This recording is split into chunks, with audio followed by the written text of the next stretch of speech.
টোটো গাড়ির ব্যাটারি চুরি করেছে আরটিও দপ্তর, এমনই অভিযোগ তুলেছে এক টোটো চালক।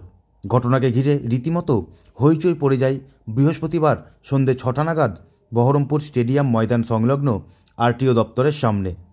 অভিযোগকারী টোটো চালকের বক্তব্য, গত ২১শে নভেম্বর বহরমপুরের উত্তরপাড়া মোড় থেকে তার টোটো গাড়িটিকে আটক করা হয় গাড়ির প্রয়োজনীয় কাগজপত্র না থাকার কারণে।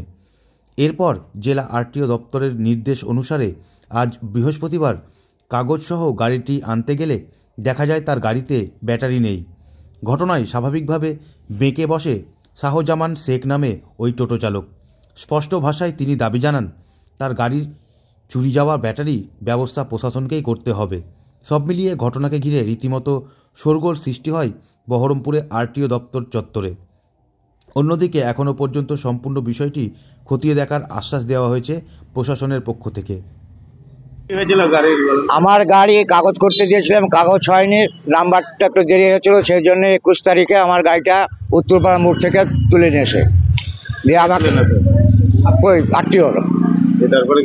তারপরে এখানে নিয়ে আসলাম, নিয়ে এসে বললো যে গাড়ি নিয়ে নিলে দিয়ে একটা কাগজও দিলে না, কিছু দিলে না, একটা নাম্বার টুকে দিলে। আমার গাড়ির চাবিতে একটা নাম্বার দিলে, গাড়িতে একটা নাম্বার লিখে দিলে, আর খাতায় একটা নাম্বার লিখলে, লিখে বলছে তুই বাড়ি চলে যা, নাম্বার আসবে তখন তুই আসিস।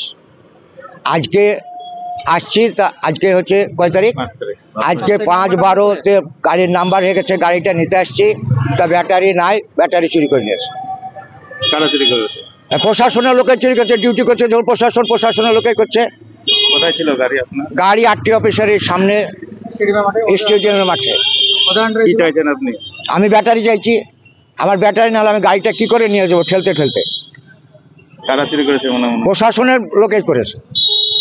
আরটিও কি বললো আপনাকে? আরটিওকে বলছে ওর ব্যাটারির দায়িত্ব আমরা নাই, ব্যাটারি চুরি হয়েছে তো আমরা কি করবো। যখন আরটিও গাড়ি নিয়েছে তখন ব্যাটারি ছিল? হ্যাঁ, ব্যাটারি আরটিও নিজে বসে চালিয়ে নিয়ে এসছে, আমাকে নিয়ে চালিয়ে নিচ্ছে। তাহলে কি চাইছেন আপনারা? আমরা এখন ব্যাটারি ব্যবস্থা সুব্যবস্থা হোক।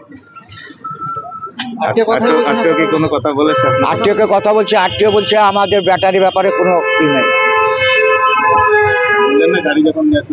আমি বললাম যে গাড়ি যখন নিয়ে এলেন আমাকে দেখে বসিয়ে চাপিয়ে নিয়ে এলেন, ড্রাইভারি করে দিয়ে তাড়িয়ে দিলেন, এখন মনে করেন ব্যাটারি নাই, তাই সেটা আমরা কি করবো? তাই গরিব দুষ্কর মানুষ, আমি গরিব মানুষ, খেটে খুটে খাই। কত টাকা লাগলো গাড়ি ছাড়াতে 18,000 টাকা লাগলো।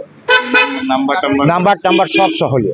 কোথায় বাড়ি আপনার? আমার বাড়ি নিশ্চন্দপুর, দুর্গাপুর থানা, বহরমপুর জেলা, মুর্শিদাবাদ।